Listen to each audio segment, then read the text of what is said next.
Bom dia, moçada do oitavo ano. Rebeliões coloniais. O que é isso, professor? Nós vamos continuar falando de rebeliões coloniais. O Brasil tinha várias províncias e algumas dessas províncias começaram a questionar a grandeza de Portugal, começaram a questionar a utilidade de realmente ter uma metrópole e ter uma colônia, ou seja, alguém que o explore. E se você for buscar na sua memória, a aula passada nós falamos de reformas pombalinas. Quem é Marquês de Pombal? Marquês de Pombal é um indivíduo que foi convocado por Portugal para chegar no Brasil e organizar as colônias brasileiras, fazer daqui do governo geral um super governo, mandar muita riqueza para Portugal se tornar nada mais nada menos que o melhor país da Europa. Ele era o último país que ele se tornou o primeiro e entendeu que as colônias eram a solução, principalmente a do Brasil, ok? Tá. Marquês de Pombal vai fazer uma reforma muito forte em Minas Gerais, vai ser chamado de Conjuração Mineira, né? Depois, o resultado dessas reformas dele.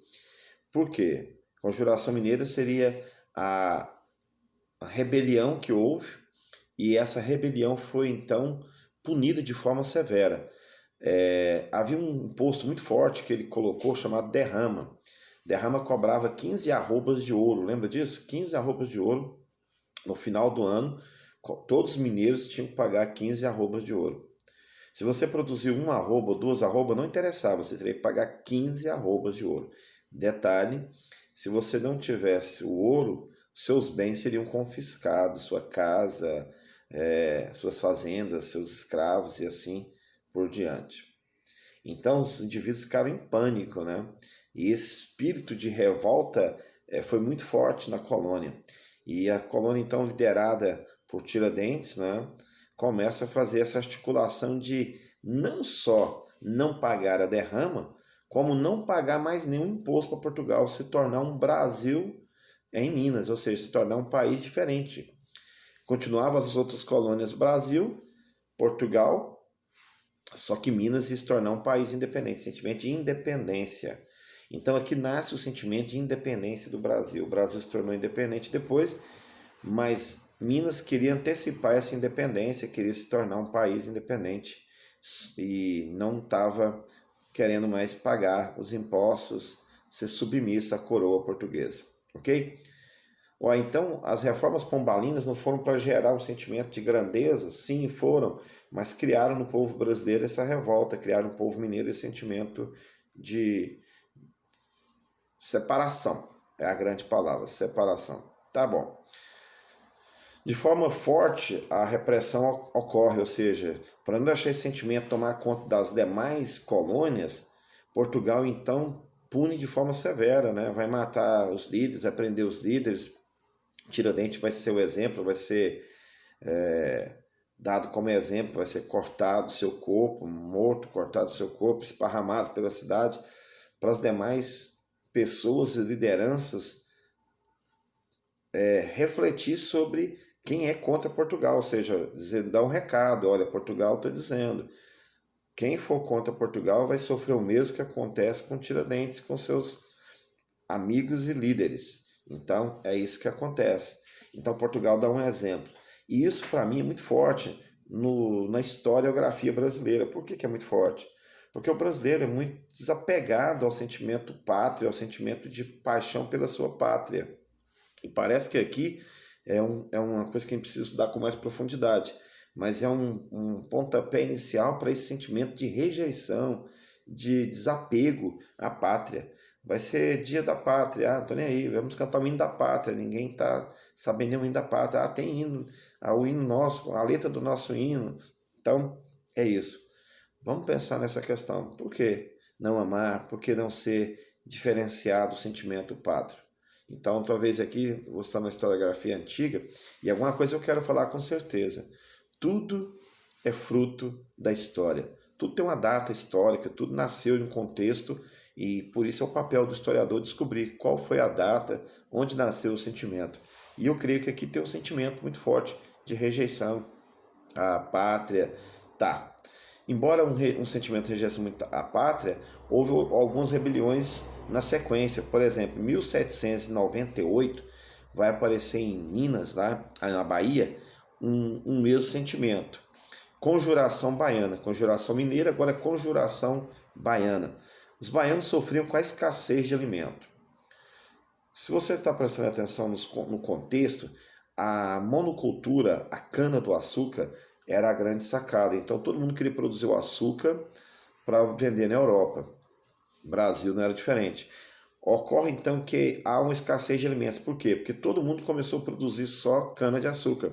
E os alimentos, os demais alimentos, os alimentos básicos, o arroz e o feijão, deixou de ser produzido. Se você deixa de ser produzido, ocorre a velha lei, que é o seguinte, é a lei da procura e oferta. Muita procura, pouca oferta, sobe o preço do alimento. É o que ocorre. Se tiver muita procura e muita oferta, é que vale os preços. Então é a lei da procura e da oferta, é a famosa mão invisível. O mercado se organiza.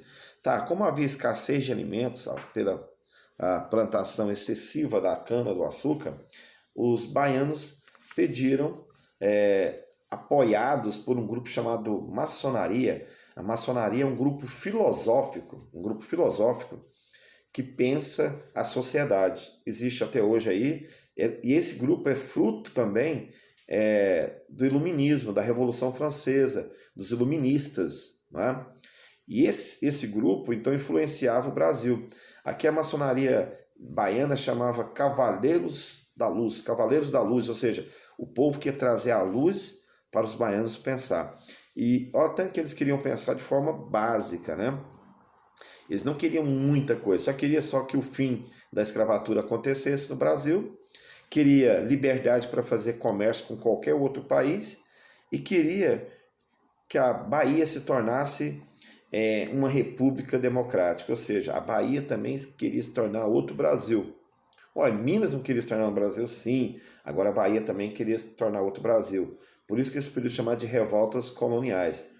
Detalhe, Minas também foi influenciada pela visão de Voltaire e de Rousseau. Quem é Voltaire e Rousseau? Iluministas. Quem são iluministas? São franceses que pensavam o mundo a partir de outra ótica, não queriam mais um mundo dependente de um sistema que uma só pessoa governasse, um rei governasse, o poder absolutista. Queria que houvesse no mundo um poder democrático, pessoas fazendo lei, pessoas administrando poder. É o famoso três poderes, né? Os três poderes se organizando. A revolta tem um caráter diferente. Essas pessoas não foram para a rua apelar, gritar e fazer ali um apelo forte.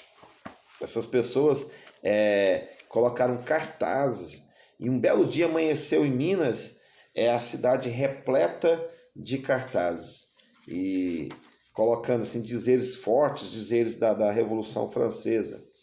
Tá, antes de ler os dizeres da Revolução Francesa, está na página 111, depois você dá uma olhadinha aí no seu livro. Eu queria dar um detalhe. Esses líderes também foram mortos, esses líderes também não tiveram sucesso e foram reprimidos de forma forte também, mais uma vez. Só que tem um detalhe, aqui tem um detalhe histórico. Esses líderes foram entregados, foram delatados por outros líderes, ou seja, houve traidores do regime. É a mesma estrutura de Minas Gerais. Como que descobriu as rebeliões? Como é que descobriu reuniões secretas? Como é que descobriu o sentimento de liberdade do povo? Há sempre traidores no meio do povo. E eu queria terminar essa aula lendo para você os dizeres dos cartazes. E são frases fortes que eles escreviam. Olha bem essa aqui, ó. A França está cada vez mais exaltada. As nações do mundo têm os seus olhares fixos na França. A liberdade é algo agradável para todos. O dia da nossa revolução, da nossa liberdade, da nossa felicidade está para chegar. Vou repetir. A França está cada vez mais exaltada. O dia da nossa revolução, o dia da nossa liberdade, o dia da nossa felicidade está cada vez mais perto de chegar. Fique em casa, fique livre, fique em paz e ame o seu país.